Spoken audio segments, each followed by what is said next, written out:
அரசியல்வாதி வந்து தன்கிட்ட அதிகாரத்தை வந்து கடைசி வரையும் விடமாட்டாருன்னு தான் உண்மை.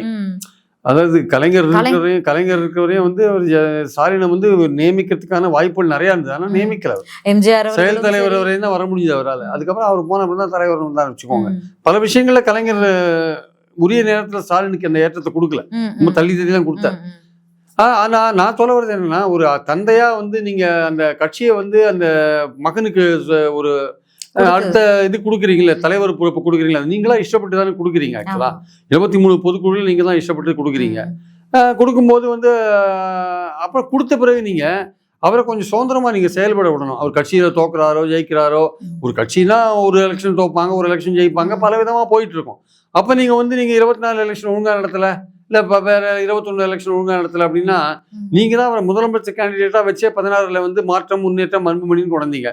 உங்க நோக்கம் என்னவா இருக்கு? நமக்கு அப்புறம் பாமகவை நடத்துறது நம்ம பையன் தான் அப்படின்றதுல நீங்க ரொம்ப தெளிவா இருந்தீங்க.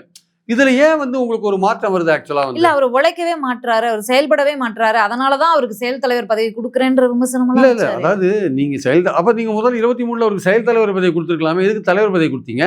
நீங்க தானே கொடுத்தீங்க. சரி, நீ முதல்ல செயல் தலைவராக உங்களோட பர்ஃபார்மன்ஸை பார்த்துட்டு தலைவராக கொடுக்குறேன்னு நீங்க சொல்லியிருக்கலாமே.